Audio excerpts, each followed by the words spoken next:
Hey everybody, Jay here. Welcome back to another episode of Coffee, Cameras and Chill, where we talk about coffee, we talk about cameras, and we keep things nice and chill on a public holiday. Today is the King's birthday. You're watching this on Monday. So I've got a lot to cover, so I'm going to try and make things nice and concise. I'm going to start off with the coffee first.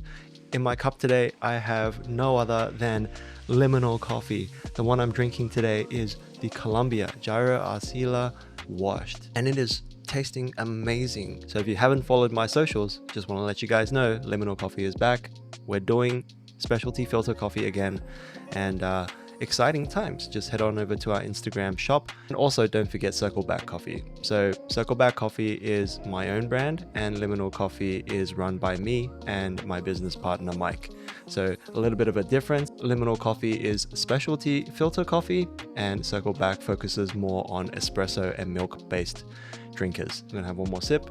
So let's dive straight into the camera stuff, but I'm going to just do a quick recap of the recent videos that I did. So I did one on the GFX100RF and the Sigma BF, and both of those cameras, let me just say, they are pretty amazing. So let's first talk about the GFX100RF.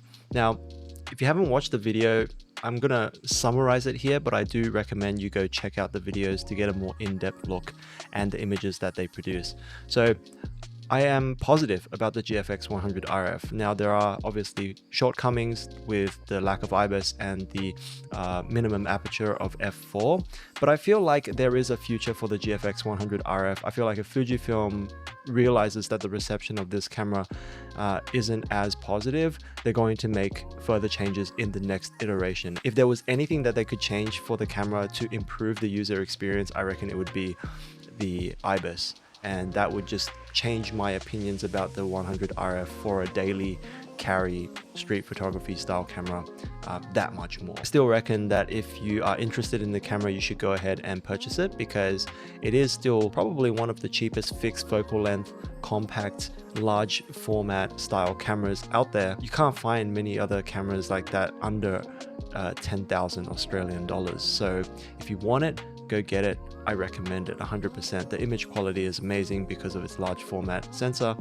102 megapixels, fantastic. The Sigma BF, I was actually surprised that I got that many views on the BF. It actually got more than the GFX100. You should definitely go check out the video. I spent 1 week in China shooting exclusively with the BF using a Sigma, I believe it was a 35 millimeter f2 lens.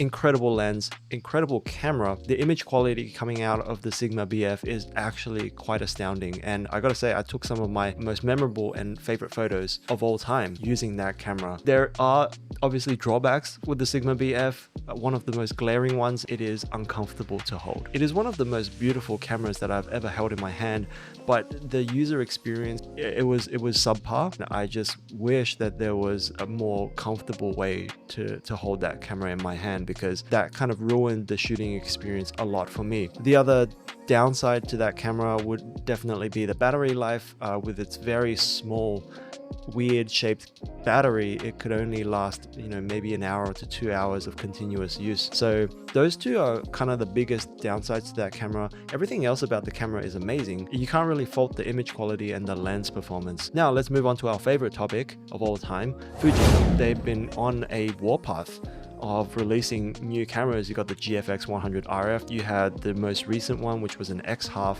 I believe somewhere along the way they also released some new lenses as well, and it has just been crazy non-stop. Like, I don't think Fujifilm has been this active with camera releases in a very long time. The 16-50 f2.8 to f4.8 lens is pretty good. It is a weather resistant lens. It doesn't have optical image stabilization, but I feel like it's a good focal length range. Because it is weather resistant, it will pair really well with something, say, like the X-T5, right? Well, I'm not part of the X series interchangeable lens camera system now. I'm now using Panasonic, the L-mount alliance, so I can't really say much about the lens, but I can say that the GFX100RF, obviously great camera. Fujifilm R&D, they just need to give it IBIS and maybe redesign the lens if they can. The most recent camera, the X100, has garnered a lot of attention from various people. I saw a huge amount of content creators on my social media talking up the camera, promoting the camera. I don't know how much budget that they put in with the marketing, and I have used it in the Fujifilm shop. And let me just say, if you're an enthusiast when it comes to photography, it probably isn't the right camera for you. There is a market for this camera, definitely. It's just not for us, right? Anything that only shoots JPEG and no RAW, it's not for enthusiasts. The novelty of the camera and the fact that it can shoot like diptych and it can shoot like a simulation film roll where you set the amount of shots that you want to take and then you just can't see the photos until you shoot all of those images. That's very novelty. That gives you the experience of shooting film. And I feel like the target market for those people are the younger crowd who grew up with just shooting with their mobile phones or just digital cameras in general. In terms of experience, they want that analog vibe, but they're not really committed into buying a film camera and spending a lot more money and time on film. So this is like a nice compromise where you can get the experience of shooting film, you get that vibe, so to speak, without committing to the full analog experience. The only downside to that camera, and I keep on saying this and everyone keeps saying this as well, is the price. For the price and what you're getting, it doesn't seem like a good value. It doesn't seem like a good value, and maybe the younger generation would happily pay that much for the experience, but for enthusiasts, it just doesn't cut it, right? It feels more like a $500 toy camera to us, not a $1,300 camera. So that's all I have to say about the X100. Let's move on to the next camera that I want to talk about, and stop right here. This is spoilers, so if you don't want spoilers, stop and click out of this video. We're going to be talking about the X-E5. So that's right, you must have seen the teaser by now. Fujifilm has released a teaser teasing the fact that they're coming out with a new camera, which is going to be announced in June the 12th. A lot of people think that it's the X Pro 4 for whatever reason. I don't know why. If you're an enthusiast and you like Fujifilm, you should be following Fuji rumors to stay up to date with, you know, all the upcoming cameras that are coming out. I know there are a lot of people out there who have waited a long time for the X Pro 4 to be released, and the fact that they're not doing that this year is a big blow to a lot of people. Me personally, I don't really care, but I feel like the X-E5 is a great camera. There's no doubt that it's going to perform very well in terms of sales. So the X-E5 is like the perfect balance for most people who want that kind of rangefinder style shooting experience. So they don't need the optical viewfinder, and they want to be able to change lenses and use all of Fujifilm's other X series lenses and other third-party manual and autofocus lenses. So X-E5 might sell well depending on the price. I'm thinking the price for this camera is going to be almost $2,000 for the body only. It could be just under, it could be just over. I don't know. With Fujifilm pricing these days, they have weird pricing now, like they jack up prices for a lot of things. I hope that they don't do that for the X-E5. I really hope they come out with an X Pro 4. I know that they kind of treat the X Pro 4 like it's their hero camera and they want to make the next one perfect. But the longer they delay it, the higher our expectations are. If we wait too long, then if they put out a camera that doesn't meet our high expectations, it's just gonna flop, right? Like we waited for 4 or 5 years for this new camera, and if it doesn't live up to the hype, I don't know. And if the price ain't right, I don't know. But let's talk about something else. The last thing, and I'm super excited about this thing. If you can't tell already, I am wearing this t-shirt because of this news. Ricoh has officially announced that they are developing the GR4. Amazing stuff, like incredible stuff. I am super excited because I know for a fact that I'm going to be picking up one of these cameras on release.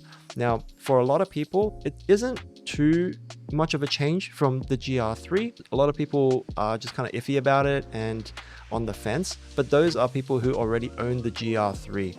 I personally have not owned a kind of more recent Ricoh GR camera. The one I have is the Ricoh GR Digital 4, which I feel like is pretty close in shape and form factor to the new GR4. And the best thing is, at the back of this camera here, the GR4 is going to get a 4-way command dial, not the rotating dial that they have on the GR3. And also they're going to bring back the plus minus button. I don't know if you can see on the screen, it's not going to focus, but the plus minus button on the side here I find very, very nice and very intuitive to use while on the move.